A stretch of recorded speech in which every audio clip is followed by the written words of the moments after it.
มาส่งไอ้กอเขาดังเสียงเจอเขามาด้วยใน YouTube เขาได้นี่ครับอันนี้ก็มี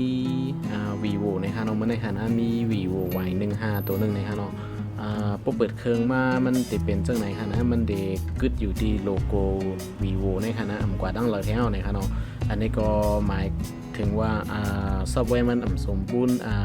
ครบถ้วนเอานะครับเนาะมีปัญหาลองโปรแกรมเนี่ยค่ะเนาะอันนี้ก็เข้าคาโปรเจกต์หึงมาเนี่ยมันดีใกล้เปลี่ยนจังไหนเนี่ยค่ะเนาะโปรเจกต์โฟนมือถืออยู่ในได้ก็อันปอกหนึ่งกับปอกหนึ่งเดี๋ยวยำยากกันอยู่จังไหนเนี่ยค่ะว่าโทรศัพท์จังหือเนี่ยค่ะเนาะเพราะว่าเป็น Android ค่ะนะ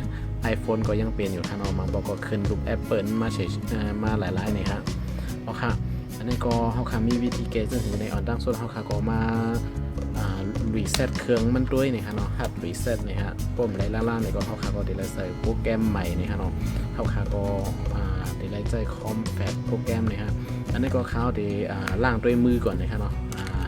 ล่างรีเซ็ตมือนี่ฮะอันนี้ก็เขาคามาจากไหนนี่ครับเนาะอันนี้ก็เขาคามาติ๊กป่าวานี่ฮะป่าวายก็ขึ้นเสียงนี่ฮะเนาะเอาบ้านลงเสียงฮะนะติ๊กพร้อมกันจากไหนกำหนึ่งนี่ฮะมันก็ดีขึ้นมากเนี่ยเนาะมันก็ดีสั่นสีขึ้นมากจากไหนเนี่ยฮะเนาะอันนี้ก็เขาขาก็ว่าขึ้นมามีนู่นในนี่ฮะเขาขาก็ติ๊กอันขึ้นเสียงลงเสียงเลยค่ะนะ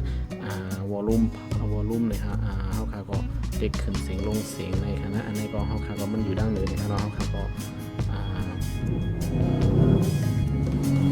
ติ๊กลงมาเนี่ยฮะเนาะ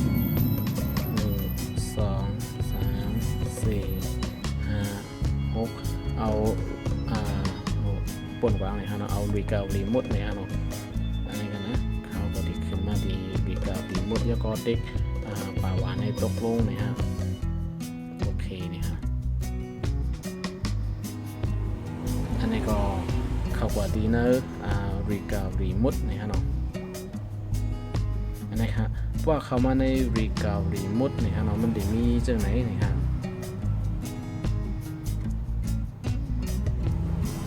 แล้วก็มันได้มีเขาก็มาหาที่ว่า wipe data reset เนี่ยครับเนาะเขาก็ติ๊กลงเสียงในค่ะนะลงมา1 2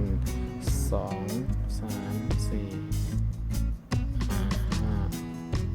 5ในค่ะเนาะ wipe data factory reset เนี่ยค่ะนะเขาก็มาเลือกอันได้ในค่ะเนาะแล้วก็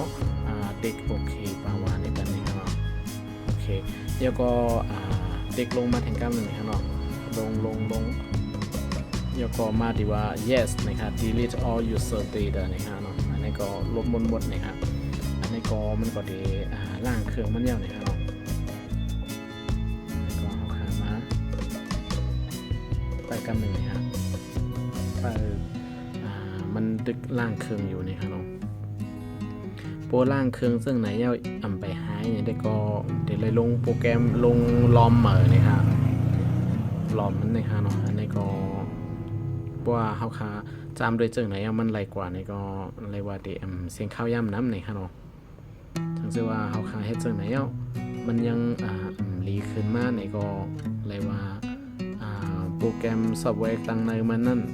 ไรว่าครบถ้วนยาวเฮ็ดเจิงก็ไรนี่ค่ะเดี๋ยวไรลงใหม่ทั้งชุดในค่ะเนาะอันนี้ก็ไปกำหนึ่งนะคะเนาะ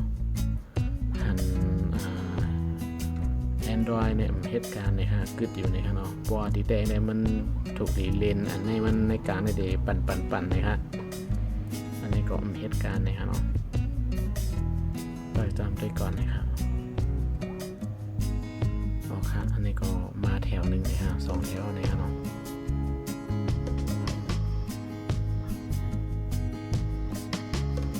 เหตุการณ์เครื่องอีกหนึ่งค่ะนะสมมติว่าข้อมูลเป็นแคปอ้างว่าสาวจะในเขาที่ขับไว้ในมันน้ำในค่ะเนาะเพราะว่าแอปว่าเกมมันจะในน้ำในก็มันก็ได้ล่างนั่นหนึ่งอีกหนึ่งนะครับ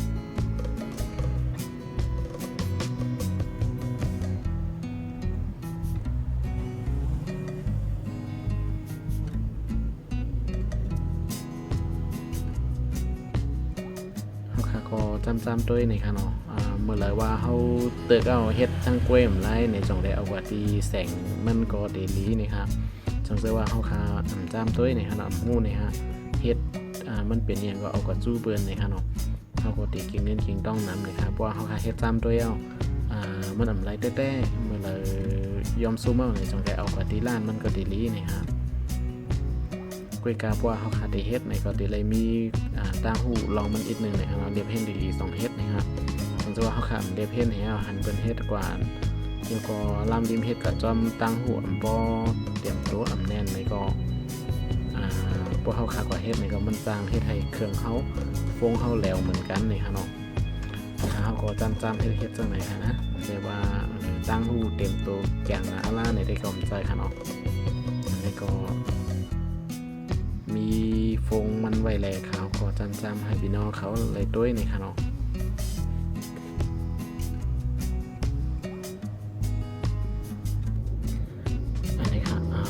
มาอยู่นี่ค่ะเนาะอันนี้ก็ได้เป็น the wife complete นี่ค่ะเนาะเลยว่าเฮาคาเปิ้ลๆนี่ค่ะมันก็เลยว่าล่างเสียงเหี่ยวนี่ค่ะเนาะมันก็เด็กขึ้นมาเป็น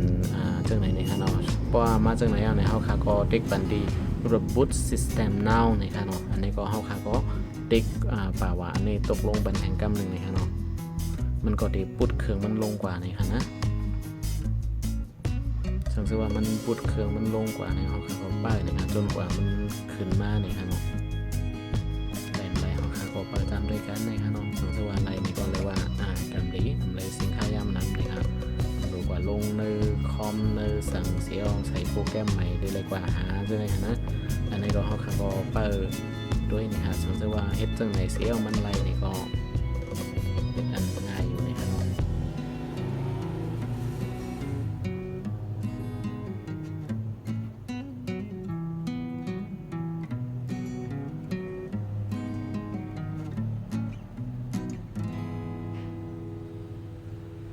บางปอก็ได้เลยเปิดถึงอีกหนึ่งค่ะนะอยู่ดีว่าแอปว่าเกมว่าแคปหางวิดีโอจะในนำเลยค่ะเนาะสังเกตว่ามันนำในก็มันก็เจอเวเข้ายามถึงอีกหนึ่งเลยค่ะเนาะในการล่างมันเลยครับสังเกตว่าพอมีสังในก็ตีไว้อยู่ในค่ะเนาะอันนี้ก็บางคืนก็ตีมอก10 นาทีจะในก่อนนะมันก็ได้ขึ้นเทิงเลยครับตีเลยเปิดตัวโบมันโบพร้อม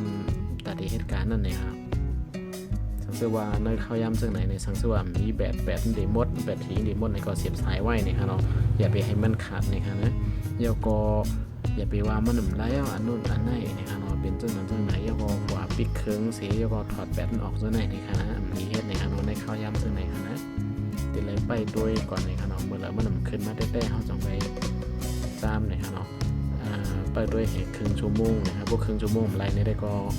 พี่น้องเขาใครแห่งก็เฮ็ดแล้วนะครับสังเกตว่าเฮ็ดลงกับกั้มเสียเอาใจเปิงอัมเปิลแล้วมันกว่าโย่เนี่ยกว่าเอาแบตออกถอดไฟถอดสายด้วยเนี่ยดีค่ะเนาะเอากูบอดมันเสียนะครับเพราะว่าบอดมันเสียกว่าตั้งหมดอะไรกับเมฆกับไรค่ะนะ